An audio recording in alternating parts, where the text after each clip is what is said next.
Saint اجلاس جاری ہے۔ اس وقت سینیٹر عرفان صدیقی اظہار خیال کر رہے ہیں۔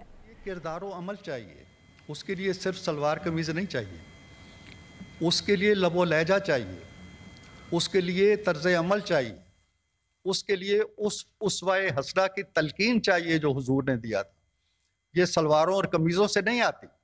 آپ اس سارے مقدمے کے اندر یہ جو پیسہ آیا ہے، یہ جو زمینیں آئی ہیں، میں ان انگوٹھیوں کا اور ہیروں اور جواہرات کا ذکر نہیں کر رہا، یہ وہ چیزیں ہیں جو اس کیس کے اندر آئی ہیں، موجود ہیں، برسر زمین ہیں، ہوائی نہیں ہے، خلائی نہیں ہے۔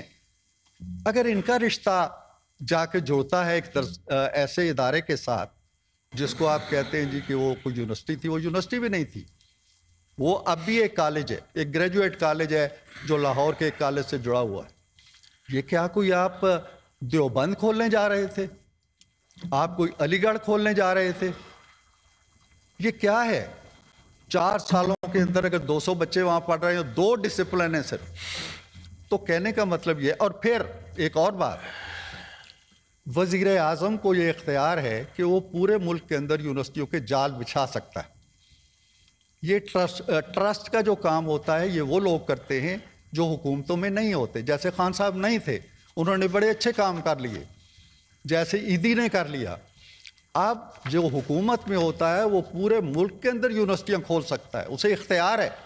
اسے کیا پڑی ہے کہ وہ اس طرح کی ایک ایسے شخص کے ساتھ مل کے جس کو وہ رعایت دیتے ہیں، اس کے ساتھ مل کے اس کے پیسے سے ایک ادارہ کھڑا کرے؟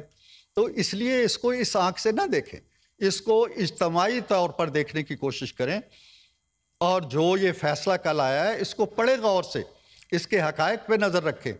یہ واحد کیس ہے جس میں کوئی ہوائی خلائی چیز نہیں ہے، ساری کی ساری باتیں زمین پہ موجود ہیں، فی الواقعی موجود ہیں۔ تو میں یہ عرض کروں گا کہ کسی کی کسی ادارے سے کوئی دشمنی نہیں ہے، نہ کسی دینی تعلیم سے کوئی دشمنی ہے، نہ نعوذ باللہ حضور صلی اللہ علیہ وآلہ وسلم کی تعلیمات سے کسی کو بغض ہے۔ یہ چیزیں نہ لائیں بیچ میں، سیاست ہے تو سیاست ہی رہنے دیں۔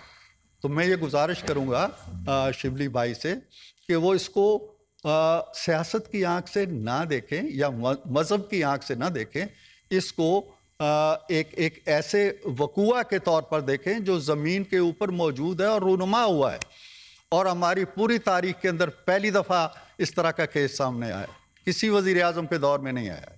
Thank you sir.